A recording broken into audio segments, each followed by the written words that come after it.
Everyone, welcome to another Terry Talk. Have you heard the latest? It's taking the world by storm.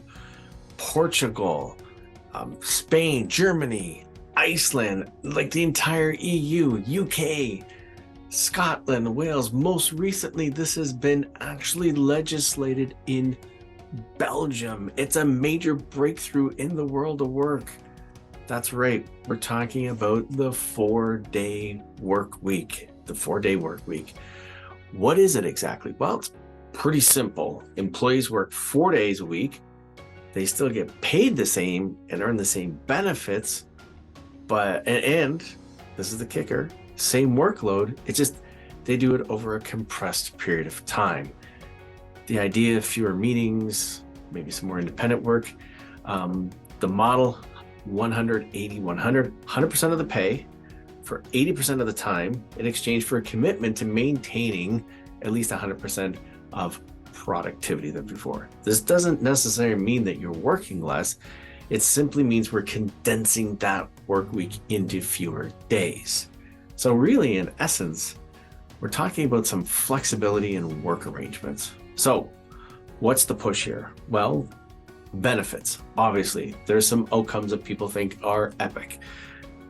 They're sadly, to the point, untested or not vigorously scientifically measured, but things like cost cutting and productivity and the big one, work-life balance. The theory is employees work one less day, they have more additional time to pursue hobbies, spend time with family, increase overall morale of the organization.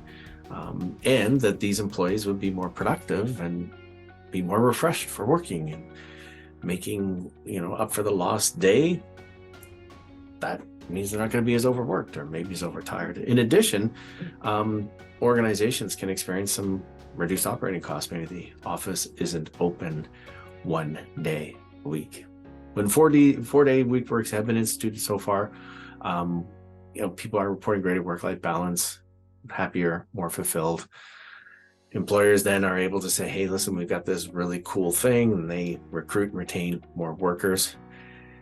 And it's a bit of a Hawthorne effect going on here. Is it just because we're observing them that they're actually producing these results? Lots more research needs to be done clearly on this. Rebalancing employment, decreasing the number of people who are overworked and the number of people who are unemployed or underemployed.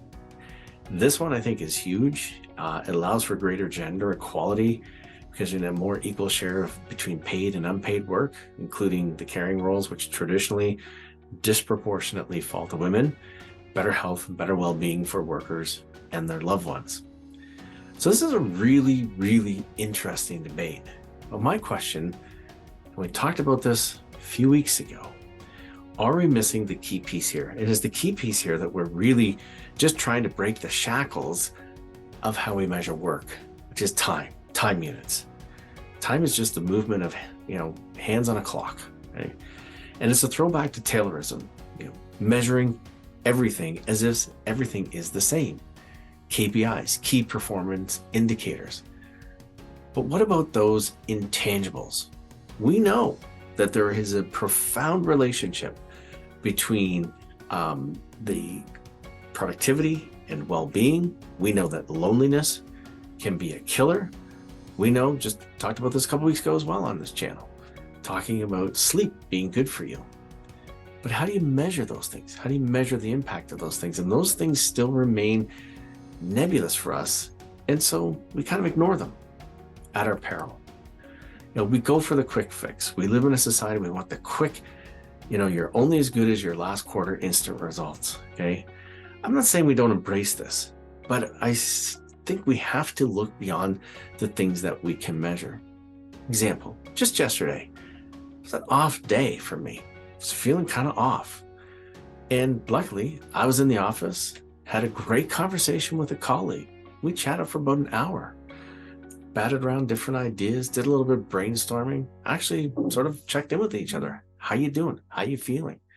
Now, in the grander scheme of things, that would be lost time, lost productivity. But I got to tell you something. After having that opportunity to have that conversation, I was invigorated. I was empowered. I was feeling great again. Had I not had that, I probably would have gotten through the day, but instead had a much, much more productive afternoon as a result. But how do you measure that? Hard to say. You can't put value on it per se, but yet it was valuable. So what do? I think we got to keep looking at the research on this. I think we got to keep looking at what are the positivities. And most important of all, and you know this, you know I'm going to say this, if you've watched this before, here it comes, right? Get to know your people. Ask them what they want. Ask them what they need. Have individualized motivational plans, and equip your leaders in your organizations with the ability to have those kinds of conversations and empower them to make those kinds of decisions. Nothing's done in a vacuum here. So it's going to be interesting to see as we continue to evolve this. But let's not just jump on the bandwagon because it's the latest frozen yogurt idea. There's lots of different pieces at play here. As always, want to hear your thoughts on this. Want to see what your feedback is. Maybe I'm out in left field. Wouldn't be the first time. So as always, drop your comments down below, hit that subscribe button, and we'll look forward to chatting with you again soon. Bye for now.